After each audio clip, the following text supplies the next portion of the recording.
Baba Rodiye o Baba, the Eegun of Badagry Baba, King of Boys Baba, Tunde Wasinu Baba, Giro Baba Rodiye o Baba,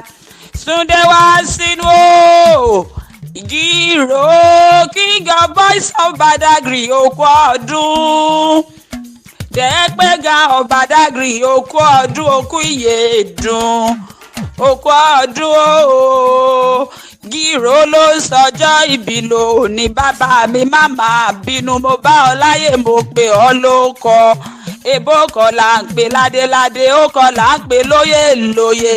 okú ọdún okú ìyèdùn àṣeyísà mọ́dún nínú owó àṣeyísà mọ́dún nínú ire gbogbo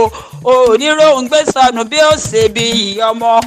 ọmọ rẹ ọmọ lásán ló ránṣẹ́ pé mí ó màmá ìfẹ́ olúwa ló pè mí sórí aago ó ní Orente'Classic bàbá mi kí bàbá mi tó ń sọjọ́ ìbí lónìí ó láàbí àmọ́ tó tọ́ ni ọ́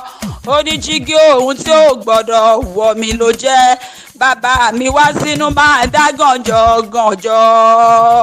bàbá sẹ́nà mi okú ọdún bàbá Bọ́sẹ̀dé o máa ti rọ́dún o bàbá Sẹ́fẹ̀sùn okú ìyèdùn bàbá Comfort ó yá máa dá gànjọ́ bàbá ọmọ lásán àṣeyísà mọ́dún nínú owó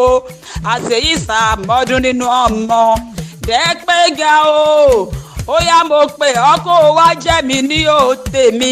bílé ló bá wà òwò òde ẹ̀yìnkùlé ló bá wà òwò ọ̀dẹ̀dẹ̀ yàrá ló bá wà òwò ọ̀kan mo ní okú ọdún okú ìyèdùn mo ní kí o gbó bí olúgbó ti gbó kí o gbó bí olùgbò ti rí gbò kí o gbó bí wọ́n ti ń gbó lónìí nílé Ifẹ̀ kó o gbó bí àwọn bàbá tó bí ọlọ́mọ mo ní okú ọdún àṣeyísà mọ́dún nínú ire gbogbo ọmọ lásán tún wá pè mí ó ní Òrèǹté o dákun báńkì bàbá mi kórì rẹ̀ ó dìde bàbá mi wá sínú mo ní n ó kì ọ́ bí ológun ẹ̀rú o n ó kì ọ́ bí oníwọ̀fà ọgbọ̀n n ó kì ọ́ délé àwọn bàbá tó bí ọlọ́mọ bàbá Comfort ò ní bá wọn nájà wéréwéré bàbá Bọ́sẹ̀dé ò ní bá wọn nájà wàràwàrà bàbá sẹ́nà mi mo ní àṣeyísà mọ́dún nínú ire gbogbo wànẹ́nàgọ́ ti ká gbọ́n sún o àfimẹ́dẹ́sẹ̀ ẹ̀pọ́n agbógrẹ́ fimẹ́dẹ́ ṣàdóye bó ṣàdóye àsóyọ̀nù tán àbẹ́mánọ̀dùn nù kúkú òǹpàyàwé àbẹ́nọ̀dùn àbẹ́ o àbẹ́ krakra gbà sọ àbẹ́ sọ́ẹ̀ abe hui abe manọdun nu kuku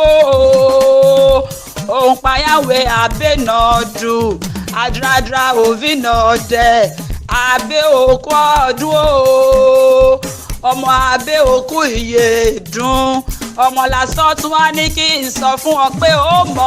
ọbẹ ní ìbẹ̀sù àtẹ́lẹsẹ̀ abẹ̀nà o gbogbo ẹni tó bá ní o má bọ̀ nìkan ló ní dé bá ń lé o